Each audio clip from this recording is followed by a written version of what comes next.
My stepbrother called me just adopted and forced me to be his servant because I wasn't real family. So I revealed everything at his college celebration dinner. My mom adopted me when I was 7 after my birth parents died in an accident. She was my aunt, actually, my birth mom's sister, but she always said I was her daughter from the moment she signed those papers. Life was great for 8 years, just me and mom in our little townhouse. She worked as a pharmacy tech, and I was a straight A student planning for college. Then mom met Frank at her book club, and everything changed. Frank seemed nice enough, and his son Colin was only a year older than me at 16. Mom was so happy, and I wanted that for her after everything she'd done for me. They got married quick within 6 months, and Frank and Colin moved in. First week was fine, everyone being polite and figuring out the new dynamic. Colin seemed cool at first. We even played video games together. Then mom and Frank went on a weekend trip for their 1-month anniversary and left us alone. That's when Colin showed his real face. The second their car left the driveway, Colin told me to make him breakfast. I laughed and said he could make his own. That's when he said it. I was just adopted, not real family, so I needed to earn my place by being useful. He said his dad married my mom and that made this his house now. I was just lucky they let me stay. I told him he was insane and mom was my legal mother. He said legal wasn't blood and everyone knew adopted kids were basically foster kids with better PR. That weekend he left his dishes everywhere expecting me to clean them. Threw his laundry in my room saying it was my job now. Ate all the food I'd bought with my part-time job money and said I should be grateful he even acknowledged me. When mom and Frank came back, Colin acted normal and I didn't want to ruin mom's happiness, so I stayed quiet. Big mistake. It got worse every time they were gone. Colin would invite friends over and introduce me as the adopted one who did chores for them. His friend Jake asked if I was like a maid, and Colin said exactly like that, but free. They'd trash the living room, and Colin would tell me to clean it before the parents got home, or he'd tell Frank I'd thrown the party. He started taking money from my wallet, saying adopted kids should contribute to the real family's expenses. When I got my first college acceptance letter, Colin ripped it up, saying I shouldn't waste their money on college when I could work and pay rent to the real son. I taped it back together and hid my other letters. The worst was when he started telling people at school. Spread rumors that I was a charity case mom took in for the tax benefits. Said I had to do whatever he said at home, or they'd send me back to foster care. Some kids actually believed him and started treating me like I was some tragic orphan instead of the girl they'd known for years. Teachers began asking if everything was okay at home. Colin would also eat my labeled food, use my homework to copy, take my phone charger, my headphones, anything he wanted because he said real family shared, and I wasn't real family, so I could only give, not take. He'd walk into my room without knocking, saying privacy was for family members. Mom noticed I was unhappy, but Colin would jump in saying I was having a hard time adjusting to not being an only child anymore. Frank would nod and say I'd get used to sharing attention. I started planning. First, I researched inheritance law in our state. Found out that adopted children had the exact same legal rights as biological children. Then I learned about property ownership and discovered mom had owned our townhouse before marriage. It was separate property, not marital property. Frank had no claim to it. Colin definitely didn't. Next, I started recording everything on my phone. Colin ordering me around, calling me fake family, saying I should be grateful they didn't put me in foster care. Got weeks of footage including him stealing from my wallet and going through my things. Then I waited for the perfect moment. It came when Colin got accepted to his dream college. Same one where his girlfriend was going. He was bragging to everyone, posting everywhere about it. His whole future planned out. That night at dinner, he announced his acceptance and Frank started talking about how proud he was of his son. Colin said it was good to have a real member of the family achieving something since adopted kids usually ended up nowhere. Mom froze. Frank asked what he meant. That's when I played the recordings. All of them. Colin's voice filling the dining room talking about how I wasn't real family, how I should be their servant, how adoption was just fancy foster care. Mom's face went from shock to rage. Mom's face went white as she listens to Colin's recorded voice calling me fake family and demanding I serve him like a maid. Frank sits frozen with his fork halfway to his mouth, looking between the phone and his son with complete confusion. The recording keeps playing and Colin's voice gets louder saying I should be grateful they even let me stay in the house. Mom's hands shake as she grips the edge of the table.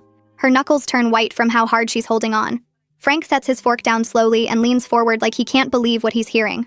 Colin's face goes red and he reaches across the table trying to grab my phone. Mom stands up so fast her chair falls backward and hits the floor with a loud crash. She points at Colin and tells him not to move, her voice shaking with rage I've never heard before. The whole room goes silent except for Colin's voice still coming from my phone speaker. Frank looks at his son like he doesn't recognize him anymore. I tap the screen and play the next recording where Colin tells his friends I'm basically a servant who does chores for the real family. His friend's voice comes through asking if I'm like a maid, and Colin says exactly like that, but free. Frank's expression shifts from confusion to horror as he recognizes his son's voice bragging about having a live-in maid. Mom puts her hand over her mouth and takes a step back from the table. The recording continues with Colin and his friends laughing about how I have to clean up after them. Frank stands up now too and stares at Colin with his mouth hanging open. Colin tries to say something, but Frank holds up his hand to stop him. Mom demands to know how long this has been happening, and I tell her every time they left us alone together for 6 months. The number seems to hit her physically, and she grabs the table edge for support. Her eyes fill with tears, and she looks at me like she's seeing me for the first time. Frank asks what I mean by 6 months, and I explain that it started the first weekend they went away together. Mom makes a sound like someone punched her in the stomach. Colin starts making excuses about how I'm too sensitive and he was just joking around. His voice sounds desperate now instead of mean. Frank tells him to shut up, which surprises everyone because Frank never raises his voice. The room goes quiet again and Colin's mouth snaps closed. Frank's face turns red and he clenches his fists at his sides. I scroll through my phone and find the video I took of Colin ripping up my college acceptance letter. Mom starts crying and asks why I didn't tell her sooner. Her voice breaks on the last word. I show them the video and press play. Colin's face appears on the screen holding my letter in both hands. His voice comes through saying I shouldn't waste their money on education when I could work and pay rent to the real son. Then he rips the letter right down the middle. Mom covers her face with her hands and her shoulders shake. Frank watches the whole video with his jaw tight and his eyes narrow. When it ends, he looks at Colin with an expression I can't read. I explain that she seemed so happy with Frank, and I didn't want to ruin that for her after everything she'd done for me. Mom pulls me into a hug and says nothing is more important than me, not any marriage or happiness. She holds me tight and I can feel her crying into my hair. Frank asks Colin if the recordings are real, and Colin's silence is answer enough. He just sits there staring at his plate without saying anything. Frank looks devastated as he realizes his son has been tormenting me, while he thought we were bonding as a family. His face crumbles and he sits back down in his chair like his legs won't hold him anymore. Mom lets go of me and wipes her eyes. She turns to Frank and tells him that Colin needs to leave the house tonight and stay somewhere else while they figure this out. Her voice sounds calm now, but cold. Frank agrees immediately and pulls out his phone to call his brother. He walks into the kitchen and I can hear him asking if Colin can stay there temporarily. Colin protests that this is his home too, and I'm the one who should leave. Mom's response is ice cold as she reminds him that she owned this house before she even met Frank, and I'm her legal daughter. Colin's face goes pale and he looks at his dad for help, but Frank is still on the phone in the kitchen. Mom tells Colin to go upstairs and pack a bag right now. He opens his mouth to argue, but she cuts him off, saying he has exactly 10 minutes before Frank's brother arrives. Colin pushes back from the table and his chair scrapes loudly against the floor. He stomps toward the stairs and I hear his footsteps heavy on each step. Frank's footsteps get quieter as he leads Colin upstairs, and I hear their voices through the ceiling but can't make out the words. Mom pulls me into her arms right there at the dining table and holds me so tight I can barely breathe. She keeps saying she's sorry over and over, her voice breaking each time. She tells me she got so caught up in being happy about Frank and having a new relationship that she stopped paying attention to what was happening with me. Her tears fall into my hair and her whole body shakes as she holds me. I tell her it's not her fault, but she shakes her head against mine and says it is. She's the adult and the parent, and she should have protected me. She should have noticed something was wrong instead of believing Colin's lies about me adjusting to not being an only child. I pull back from the hug and wipe my eyes, then scroll through my phone to find the folder where I saved everything else. Mom watches my screen as I open the first photo showing our living room completely trashed with pizza boxes and beer cans everywhere. Her hand covers her mouth when she sees it. I swipe to the next photo showing the same mess from a different angle with Colin's friends visible in the background laughing. Then I show her the text where Colin demanded $20 from me to replace the money he spent on cigarettes. Mom's face goes pale as she reads his message saying, adopted kids should contribute to real family expenses. I keep scrolling and she sees more texts, more demands for money, more reminders that I'm not real family. There are photos of my room after Colin went through my things, my drawers pulled open and my stuff scattered everywhere. Mom makes a choking sound and puts her hand over her stomach like she might throw up. She scrolls faster now, seeing months of documented abuse all laid out in photos and screenshots and saved voice messages. Her hands shake so badly she almost drops my phone. I take it back and show her the video I took of Colin eating the lunch I'd labeled with my name and packed for school the next day. He looks right at the camera and says real family shares everything. Fake family gets leftovers. Mom starts crying again, harder this time, and I hear Frank and Colin coming back down the stairs. Frank walks into the dining room and sits down heavily in his chair, his face red and his eyes wet. He asks to see everything I showed Mom and I hand him my phone without saying anything. He watches the first video with his jaw clenched tight, then the second one, then starts scrolling through the photos. His expression changes from shock to horror to something that looks like physical pain. He stops on the photo of Colin's friends trashing our living room and stares at it for a long time. Then he looks at me and asks how many times this happened, and I tell him at least 6 times that I know of. Frank closes his eyes and his shoulders slump forward. He keeps scrolling through everything, taking his time with each photo and text message, reading every word Colin wrote to me. When he gets to the video of Colin ripping my college letter, he watches it 3 times in a row. His hands grip my phone so hard I worry he might break it. He finally looks up at Mom and says he had no idea. He thought I was just having normal teenager problems with sharing space. Mom's face hardens and she tells him that's because Colin convinced both of them I was being dramatic while he was systematically tormenting me. Frank nods and doesn't try to defend himself, just sits there looking completely broken. We hear Colin's footsteps on the stairs again, and he walks into the dining room carrying a backpack and a duffel bag. He drops them on the floor and crosses his arms, trying to look tough, but his eyes are red and puffy. He tells Mom I'm making a bigger deal out of this than it needs to be, that siblings fight and this is normal stuff. Mom stands up so fast her chair tips over backward and crashes to the floor. She tells Colin to shut his mouth right now because she doesn't want to hear another word of his excuses. Her voice sounds cold and sharp, nothing like her normal warm tone. She says he has exactly 1 week to think about what he's done and decide if he wants to take full responsibility for his actions. If he does, they'll talk about him coming back home, but only if he admits everything and commits to changing. If he doesn't, he can stay with Frank's brother permanently. Colin's tough expression cracks and he looks at Frank for help, but Frank just shakes his head. Colin picks up his bags and walks toward the front door without looking at any of us. Frank follows him out and I hear them talking quietly on the porch. Then a car pulls up and doors slam. The house goes silent except for the sound of Mom breathing hard like she just ran a race. She picks up her chair and sits back down, then reaches for my hand across the table. Frank comes back inside and closes the front door, then locks it like he's afraid Colin might try to come back. He walks to the kitchen and I hear him filling the kettle with water. Mom squeezes my hand and asks if I want tea, and I nod because my throat feels too tight to talk. Frank brings 3 mugs to the table a few minutes later, and we all sit there holding the hot cups and not saying anything. Mom finally breaks the silence and tells me she wants to hear everything, not just what's in the recordings. She wants to know every detail about what Colin did so she understands the full picture. I take a sip of tea to buy myself time and then start talking. I tell her about Colin going through my dresser drawers and taking my favorite hoodie, then claiming it was his when I asked for it back. I tell her about him stealing my phone charger every single night so my phone would die and I couldn't talk to my friends. I tell her about him walking into my room without knocking, sometimes when I was changing clothes and laughing when I yelled at him to get out. Mom's face gets more and more upset with each new detail, and she keeps interrupting to say she should have noticed these things happening. I tell her about Colin taking food I bought with my own money and eating it right in front of me while saying I should be grateful he even acknowledged my existence. Frank listens without moving, his tea getting cold in front of him, his eyes fixed on the table. I tell them about the time Colin told his friends I was like their personal maid, and they could leave their trash anywhere because I'd clean it up. Mom asks how I managed to record everything without Colin knowing, and I explain that I started keeping my phone in my pocket all the time with the recording app ready.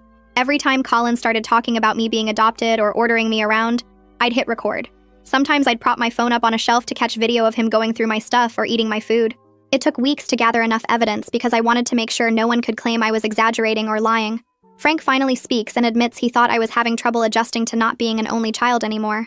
He says Colin told him I was jealous of their father-son relationship and acting out for attention. Frank believed his son because Colin seemed so sincere and concerned about family harmony. Frank's voice cracks when he says he should have talked to me directly instead of accepting Colin's version of events. Mom reaches across the table and takes Frank's hand with her free one, so now we're all connected in a chain. She tells him they both failed me, but they're going to fix this together. Frank nods and wipes his eyes with his sleeve. Mom asks if anyone at the school knows what was happening at home, and my stomach drops because I'd been hoping to avoid this part. I take a deep breath and tell her about the rumors Colin spread, about how he told people I was a charity case she took in for tax benefits. I tell her some kids started treating me differently, asking if I was okay or if I needed help, like I was some tragic foster kid. Teachers began pulling me aside to ask about my home life, and I had to lie and say everything was fine. Mom's face goes from upset to furious, and she asks me to name the kids who treated me badly. I tell her it wasn't really their fault because they believed Colin's lies, but she says it doesn't matter. They should have known better than to spread rumors. Frank asks if Colin's friends at the school know what he was doing to me at home, and I nod, explaining that some of them were there when he introduced me as the maid. Mom stands up and says we're going to fix this. All of it. Starting tomorrow. She's taking the day off work, and we're going to see the school counselor together. Frank agrees and says he'll come too, because this is a family problem that needs a family solution. We sit there drinking our tea until it gets dark outside and no one turns on the lights. The next morning, Mom calls her work and tells them she needs a personal day. Then she drives me to the school early before classes start. We go straight to the counseling office and ask to see the school counselor without an appointment. The secretary looks surprised but goes to get her. And a minute later, this woman with short gray hair and kind eyes comes out. Mom introduces us and explains that we need to talk about a serious family situation that's been affecting me at the school. The counselor, whose name is Susan Gilmore according to the nameplate on her desk, leads us into her office and closes the door.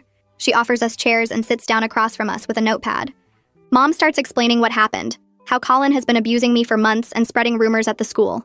Susan listens without interrupting, her expression getting more serious as Mom talks. When Mom finishes, Susan turns to me and asks if I feel safe at home now that Colin is gone. I tell her yes, that Mom and Frank are handling it, and Colin isn't coming back unless he takes full responsibility. Susan nods and writes something on her notepad, then asks me to tell her the whole story in my own words. I go through everything again, from that first weekend when Colin showed his real face to the dinner where I played the recordings. Susan's pen moves across her notepad the whole time I'm talking, taking notes. When I finish, she puts down her pen and looks at me with such understanding that I feel tears start again. She tells me that what Colin did was emotional abuse, not normal sibling conflict. She says the way he systematically targeted my adoption status and exploited it to control me makes this particularly harmful. She explains that normal siblings might fight or annoy each other, but they don't create power structures where one person has to serve the other. They don't use someone's deepest vulnerability against them repeatedly. Susan says I did the right thing by documenting everything and speaking up, even though it took months to get there. Susan closes her notepad and leans forward with her hands folded on the desk. She asks if Mom and I would be open to family therapy, because what happened requires more than just one conversation to process and heal. Mom nods immediately and asks if we can start this week, because she doesn't want to wait any longer to fix this.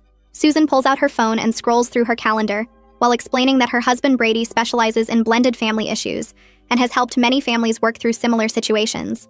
She offers to call him right now to see if he has any openings this week, and Mom says yes, please, whatever it takes. Susan steps out of the office to make the call while Mom and I sit in silence holding hands. When Susan comes back 5 minutes later, she says Brady can see us Thursday afternoon at 4 if that works for everyone. Mom agrees instantly and says she'll make sure Frank is there too, because this is a family problem that needs everyone involved. At the school that day, I feel different walking through the hallways like something heavy lifted off my shoulders, even though I know the hard part is just starting. Mara catches up to me at my locker before first period and immediately asks what's going on, because I look different somehow. I tell her everything that happened at the dinner, how I played the recordings, how Colin got kicked out, how Mom and Frank are making him stay at his uncle's house. Mara's mouth drops open and she grabs my arm, pulling me toward an empty classroom. She closes the door and makes me tell her the whole story again from the beginning. When I finish explaining about the 6 months of abuse and the recordings and Susan's meeting this morning, Mara looks shocked and a little hurt. She asks why I didn't tell her sooner because we're supposed to be best friends, and she had no idea things were that bad at home. I explain that I didn't know how to talk about it because Colin made me feel like maybe I was overreacting or being too sensitive about normal sibling stuff. Mara shakes her head hard and says nothing about what I described sounds normal at all. She admits she noticed I'd been stressed and quieter lately, but she thought it was just college application pressure getting to me. The guilt shows on her face as she says she should have pushed harder to find out what was wrong instead of just accepting my excuses. I tell her it's not her fault because I got really good at hiding it and pretending everything was fine. Mara hugs me tight and says from now on she's not letting me brush things off when something is clearly bothering me. She makes me promise to tell her if Colin tries anything when he comes back, or if anyone at the school gives me trouble about it. By lunchtime, word has spread through school that Colin got kicked out of his house and some of his friends are looking for me. I'm walking to my next class when 3 guys including Kieran block the hallway in front of me. Kieran steps forward with his arms crossed and asks if it's true that I got Colin thrown out over some stupid recordings. I try to walk around him, but he moves to block me again. He says I'm ruining Colin's life over nothing and trying to break up my mom's marriage just because I can't handle not being an only child anymore. His friends nod along and one of them says Colin told them I've been difficult since his dad moved in. I feel my face get hot as other students start gathering to watch the confrontation. Kieran gets louder saying Colin is his best friend, and he knows Colin would never do the things I'm claiming because Colin is a good guy who is just trying to help me adjust. Mr. Fraser's voice cuts through the hallway telling everyone to get to class. He walks up to our group and asks what's going on here. Kieran starts to explain, but Mr. Fraser holds up his hand and tells Kieran to go to the principal's office right now. Kieran protests that he was just talking to me, but Mr. Fraser says blocking someone in the hallway and confronting them with a group is not just talking. He points down the hall and Kieran leaves with his friends following behind him looking confused. Mr. Fraser asks me to stay after class because he wants to talk to me about something. The rest of the day drags by with people staring at me in the hallways and whispering when I walk past. After class, Mr. Fraser closes the door and asks me to sit down. He's my favorite teacher because he actually listens to students and treats us like real people instead of just kids. He sits on the edge of his desk and asks gently if I'm okay and if there's anything the school should know about my home situation. I hesitate because I don't want to make things worse, but then I remember Susan saying I did the right thing by speaking up. I tell Mr. Fraser about the rumors Colin spread at the school over the past few months, how he told people I was a charity case Mom took in for tax benefits, how some students started treating me differently because they believed I was some tragic foster kid instead of just a normal adopted daughter. Mr. Fraser's expression gets more serious as I talk, and he writes some notes on a pad of paper. He asks if I have any evidence of the rumors or the way Colin talked about me at the school. I pull out my phone and show him a few of the recordings where Colin introduces me to his friends as the adopted one who does chores. Mr. Fraser listens to about 30 seconds before he stops me and says he's heard enough. He tells me this is serious, and he's going to talk to the principal about addressing the bullying and false information that's been spread around school. He says no student should have to deal with their family situation being used against them like this. Before I leave, he asks if I feel safe at home now, and I tell him yes because Colin is gone and Mom and Frank are handling it. Mr. Fraser nods and says to come to him if I need anything or if any students give me trouble about this situation. The principal calls me to her office first thing the next morning. I walk in, and she's sitting behind her desk with a serious expression that makes my stomach drop. She asks me to sit down and explain the full story of what's been happening at home and at the school. I show her the recordings on my phone and explain how Colin's rumors damaged my reputation over the past 6 months. She listens to several recordings and watches her face change from neutral to angry as Colin's voice fills her office calling me fake family and saying I should be grateful they let me stay. When I finish, she puts her head in her hands for a moment before looking up at me. She says she's horrified that this was happening right under the school's nose and no one caught it sooner. The principal explains that she'll be making an announcement at the end of the day, clarifying that rumors about my adoption and family situation are completely false, and that bullying of any kind will not be tolerated. She says she also wants to meet with Colin when he returns to the school to address his behavior and make sure he understands the consequences of spreading false information about other students. I feel relief wash over me knowing that the school is taking this seriously. She asks if I need to talk to the school counselor about everything that happened, and I tell her Mom already set up family therapy for us starting this week. The principal nods and says that's good, but her door is always open if I need anything from the school side. That afternoon, Mom picks me up early from the school so we can go to our first therapy session with Brady. Frank is already at Brady's office when we arrive, and he looks nervous sitting in the waiting room. Brady comes out to greet us, and he looks different from what I expected. Younger with kind eyes and a calm voice that immediately puts me at ease. He leads us into his office, which has comfortable chairs arranged in a circle instead of the typical therapy couch setup. Brady sits down and explains that this is a safe space for everyone to share their feelings about what happened without judgment. He says the goal isn't to blame anyone, but to understand how things got so bad and figure out how to move forward as a family. Mom starts talking first, and her voice shakes as she describes her guilt for not protecting me better. She says she got so focused on her new marriage and trying to make everyone happy that she completely missed the signs that I was suffering. The tears start falling as she admits she failed me as a mother by prioritizing her own happiness over my well-being. Brady lets her finish before gently pointing out that recognizing the problem is the first step toward fixing it. Frank speaks next, and he looks down at his hands the whole time. He admits he enabled Colin's behavior by dismissing my discomfort as normal adjustment issues when I tried to bring things up. He says he wanted so badly for the blended family to work that he ignored red flags and believed Colin's explanations without questioning them. Frank's voice cracks when he says he's sorry for not protecting me and for allowing his son to abuse me in what should have been my safe home. I turn my attention back to Brady, waiting for him to continue the session. He leans forward in his chair and starts explaining how Colin's behavior makes more sense when you understand his background. Brady says Colin probably felt scared about sharing Frank with a new family, and that fear came out as anger toward me. He explains that doesn't make what Colin did okay, but it helps us understand why he went after my adoption status instead of just normal sibling stuff. Brady says Colin picked the thing that made me most vulnerable because deep down he was feeling vulnerable too. Mom nods slowly like this is starting to make sense to her. Frank shifts in his seat and looks uncomfortable as Brady keeps talking. Brady says kids who feel threatened sometimes lash out at the people they see as competition, and Colin clearly saw me as someone taking his dad away. I sit there processing this information, and part of me gets it, but another part of me is still angry because understanding why someone hurt you doesn't erase the hurt. Frank clears his throat and starts talking about Colin's mom. He says she left when Colin was only 5 years old, just walked out one day and never came back. Frank's voice gets quiet as he explains Colin has always been sensitive about family staying together because of that abandonment. He thinks Colin saw me as a threat to the stability he finally had with just him and Frank. Frank says Colin probably worried that Frank would love me more, or that I would somehow break up their family like his mom did. The words hang in the air, and I realize Colin's been carrying around this fear for years. Frank looks at me with sad eyes and says he should have recognized the signs earlier, should have talked to Colin about his fears instead of assuming everything was fine. Mom reaches over and squeezes Frank's hand. Brady jumps back in and says, understanding Colin's motivation matters, but right now the focus needs to be on helping me heal from what happened. He says we can't fix Colin's past trauma, but we can make sure I feel safe and valued in my own home moving forward. Brady pulls out a notebook and starts giving us homework assignments. He tells Mom and Frank to spend individual time with me each week doing activities I enjoy. He tells them to ask me directly about my needs instead of assuming. He gives me an assignment to write down my boundaries and what I need to feel respected. Brady says we all need to practice better communication, and actually listen when someone says they're uncomfortable. He makes Mom and Frank promise to take my concerns seriously, even if they seem small. The homework feels manageable, and I appreciate that Brady is focusing on practical steps, instead of just talking about feelings. 1 week passes, and I'm starting to feel more normal at home. Mom and I went to the bookstore together, and Frank took me out for ice cream. They've both been making an effort to check in with me and actually listen to my answers. Then Frank's phone rings during dinner, and he answers it. I can tell from his face it's his brother calling about Colin. Frank listens for a few minutes, then looks at Mom and me. He says Colin wants to come home and claims he's ready to apologize for everything.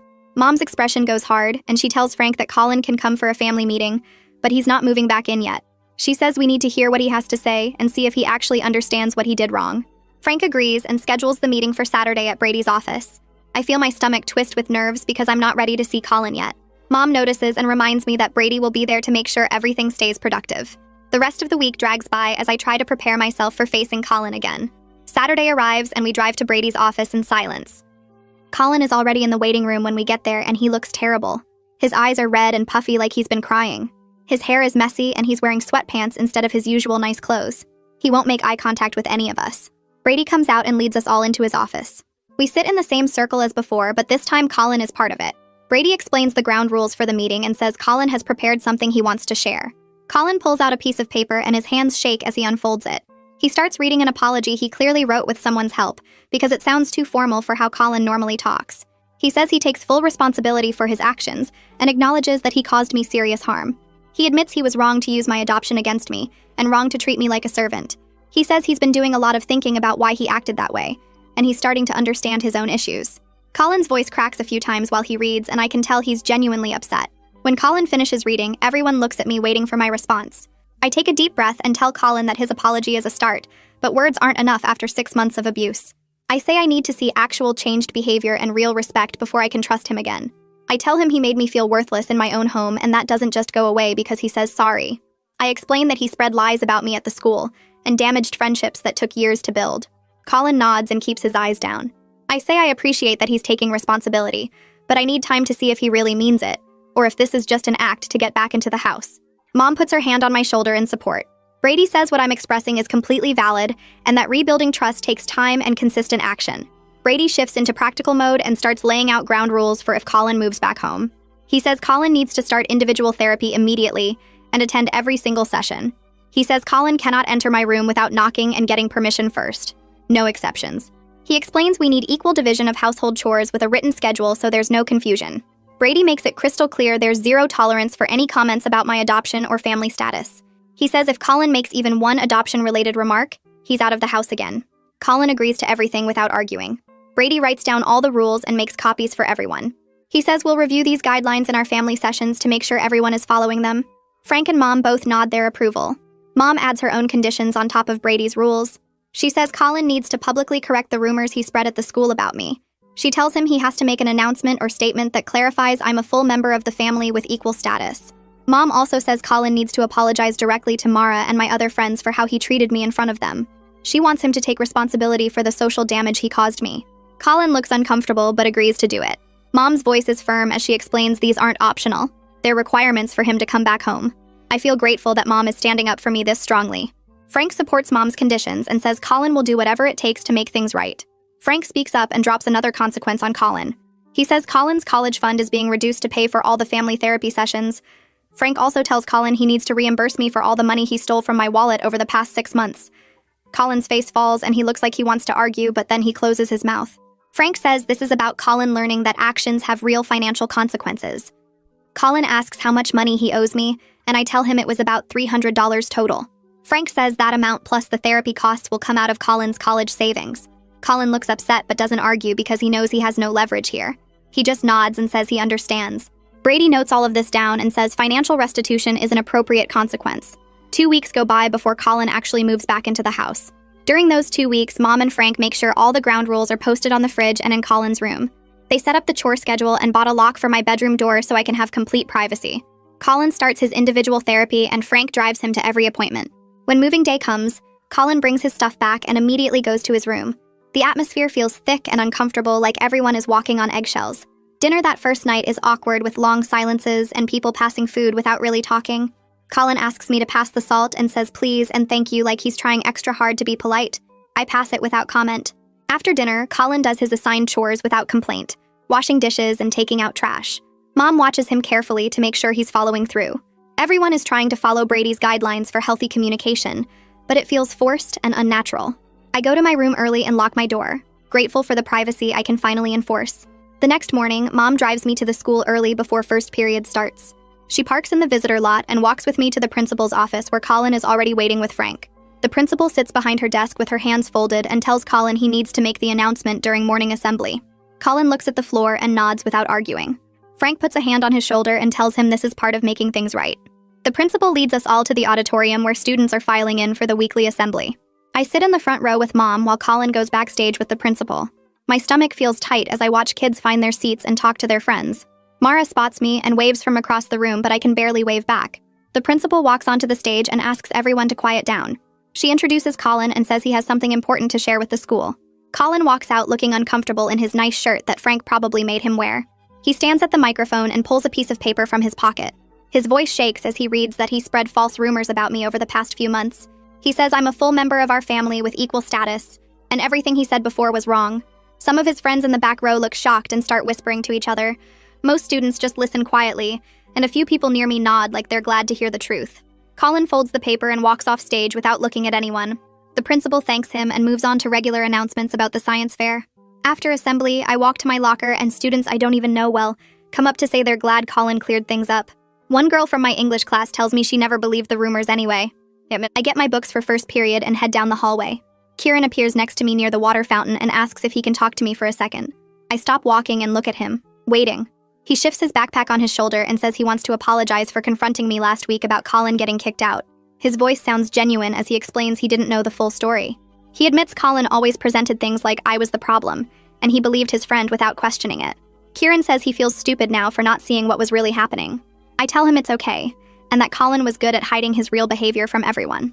Kieran nods and says, if I ever need anything or if anyone gives me trouble, to let him know.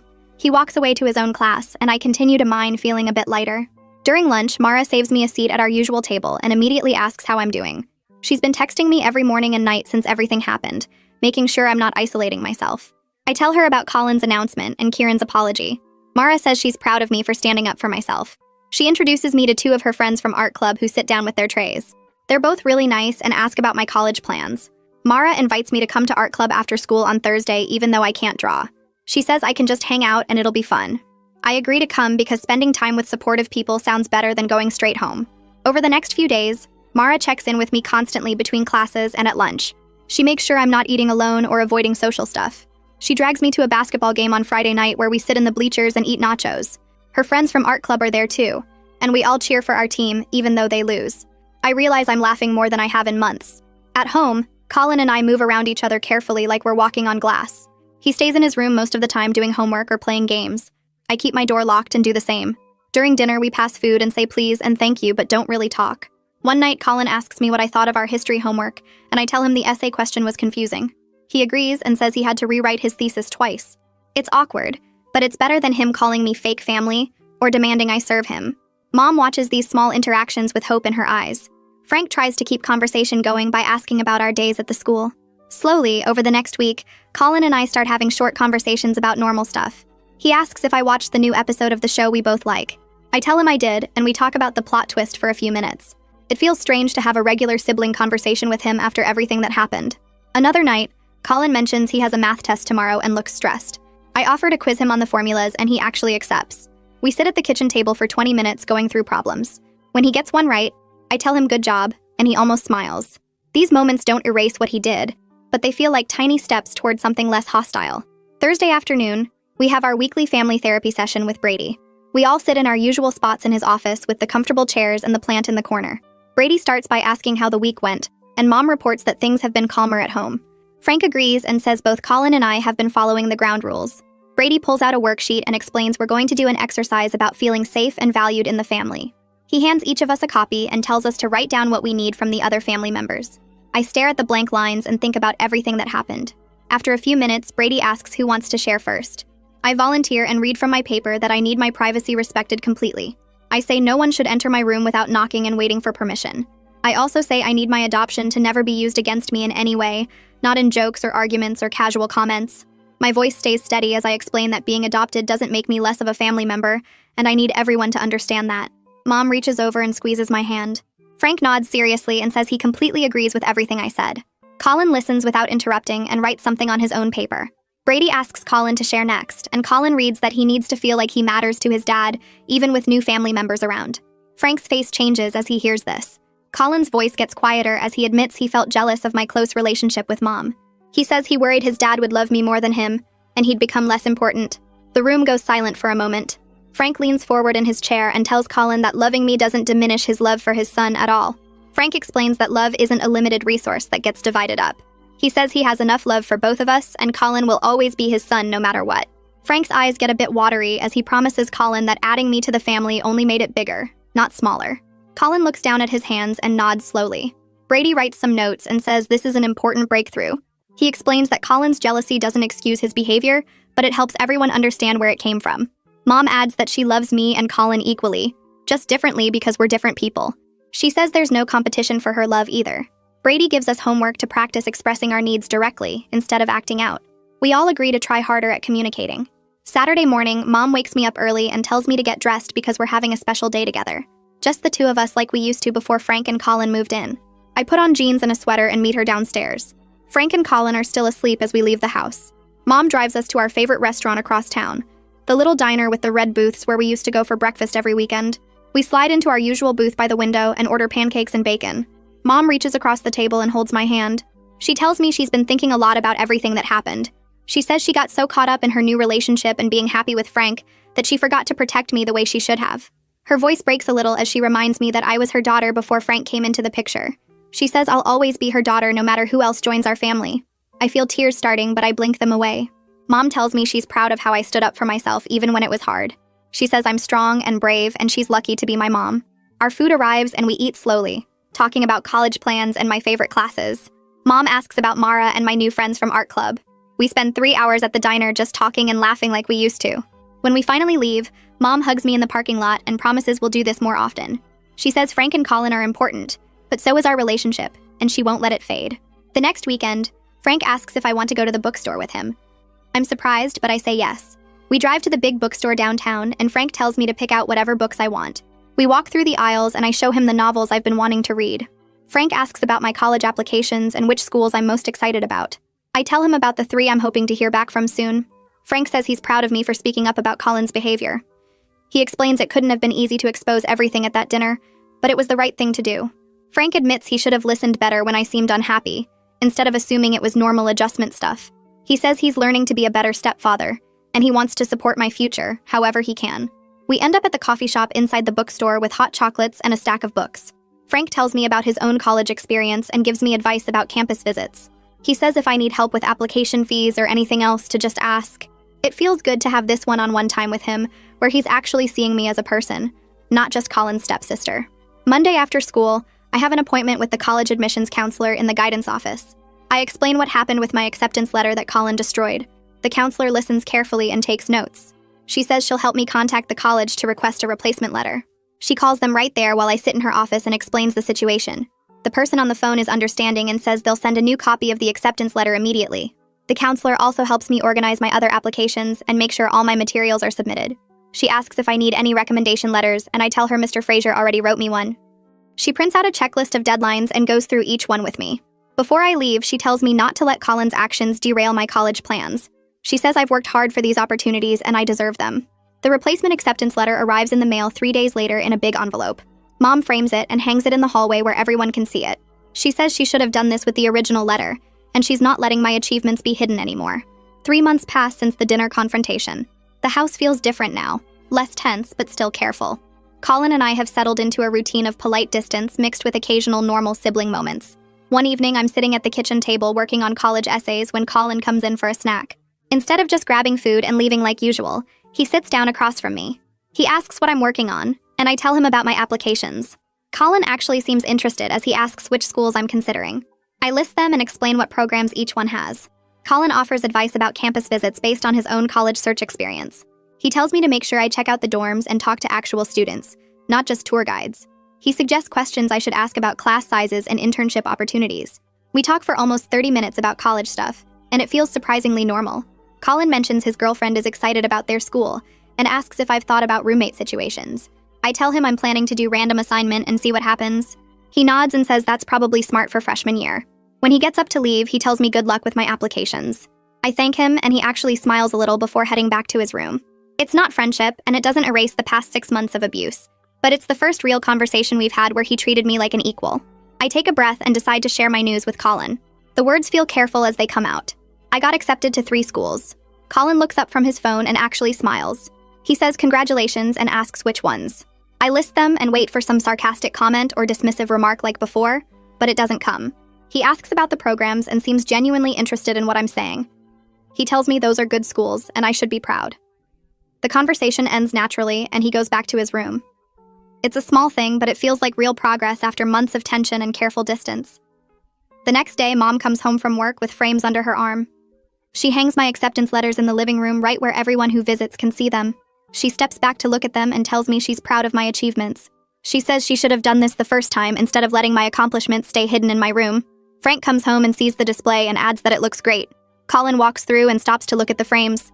He doesn't say anything negative, and that alone feels like a win. Our next therapy session with Brady starts like usual with everyone sitting in their spots. Brady reviews his notes and looks up at us with a pleased expression. He says we've made significant progress over the past few months. The communication has improved and everyone is taking responsibility for their actions and feelings. He suggests we can reduce our sessions to twice a month instead of weekly. Mom looks surprised but happy. Frank agrees that things at home feel more stable. Brady says he's impressed by everyone's commitment to change and honest communication. He reminds us that therapy is always available if we need it, but we've built a strong foundation. Colin nods and says the individual sessions have been helping him too. Brady gives us new homework assignments focused on maintaining the progress we've made. Bonnie stops by the house a few days later to drop off some paperwork for Mom. She comments on how much happier Mom seems now compared to a few months ago. Mom invites her in for coffee, and they sit at the kitchen table talking. I hear Bonnie say the tension was obvious before, even though Mom tried to hide it. Mom admits the first few weeks after the confrontation were incredibly hard. She says there were moments she worried the marriage wouldn't survive the honesty, but working through everything openly has actually made their relationship stronger. Frank joins them and agrees that facing the problems head-on was better than pretending they didn't exist. Bonnie says she's glad they pushed through the difficult part instead of giving up. That evening, Frank and Mom sit together on the couch after Colin and I go to our rooms. I hear their voices through the wall as I'm doing homework. They're talking about their relationship and their commitment to each other. The conversation sounds serious but not angry. The next morning at breakfast, Mom announces that she and Frank have renewed their commitment to each other with a new understanding. She says their kids' well-being comes before their own comfort. They promise to address problems immediately instead of hoping they'll resolve themselves.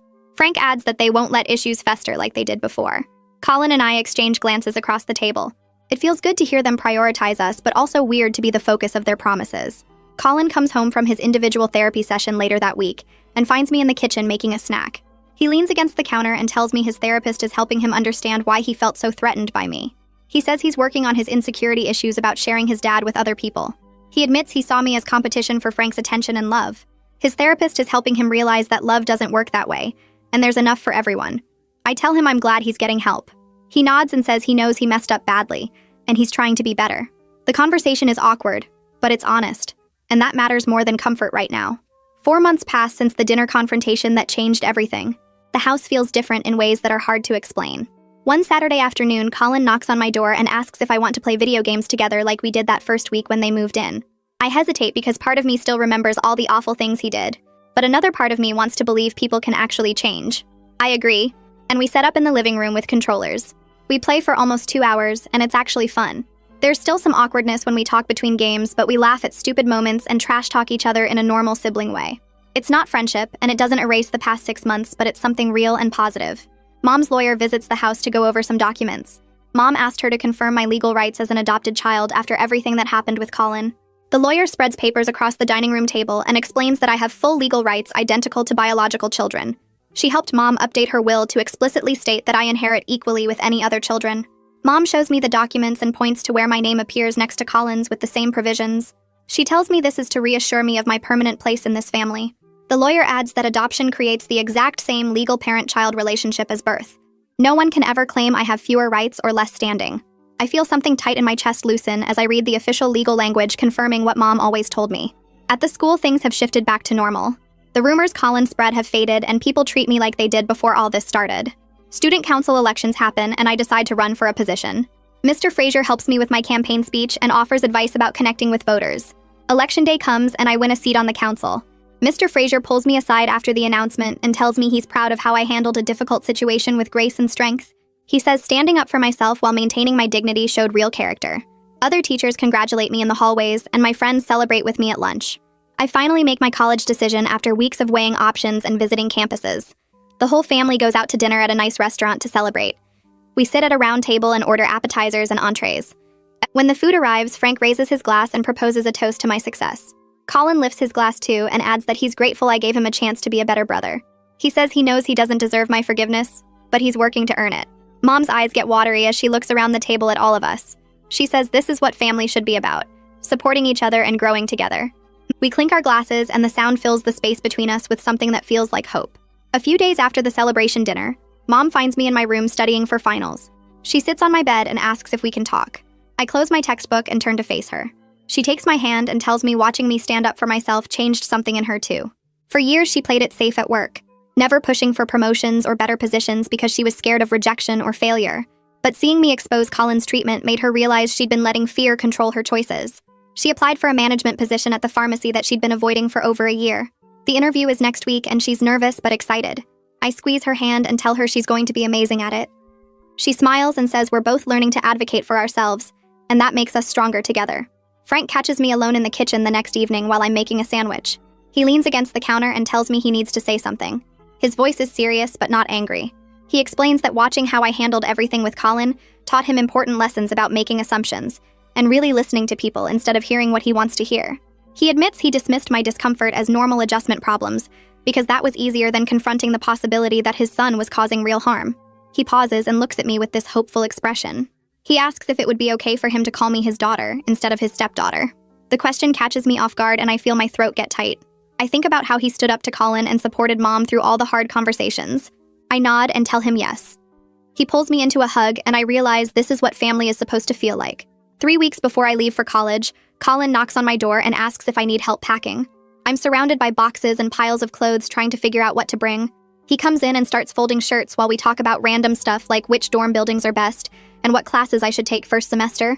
We joke about how I'll probably call home crying about the cafeteria food within a week. He admits he's actually going to miss having me around, which surprises both of us. I throw a rolled-up sock at him and tell him he's getting soft. He laughs and says maybe, but at least he's not a jerk anymore. We spend the afternoon packing, and it feels like we're actually brother and sister instead of two people forced to live together. The conversation flows easy and natural without any of the tension that used to fill every interaction. My last night before leaving arrives faster than I expected. The whole family gathers in the living room after dinner, and Mom pulls out old photo albums. We sit together on the couch looking at pictures from when I first got adopted, and Mom's wedding and random holidays. Frank points to a photo from their first Christmas together where Colin and I are standing stiff and awkward on opposite sides of the tree. He compares it to a recent photo where we're actually smiling and leaning against each other. Mom starts making plans for Parents' Weekend in October, and Colin jokes about coming to visit and embarrassing me in front of my new friends. I look around at these 3 people who've become my real family through honesty instead of pretending everything was fine. By refusing to accept Colin's treatment, I didn't break us apart like I feared. I made us stronger by forcing everyone to face the truth and work through it together. Tomorrow I leave for college, but tonight I'm surrounded by people who truly value me, and I know I have a real home to come back to whenever I need it.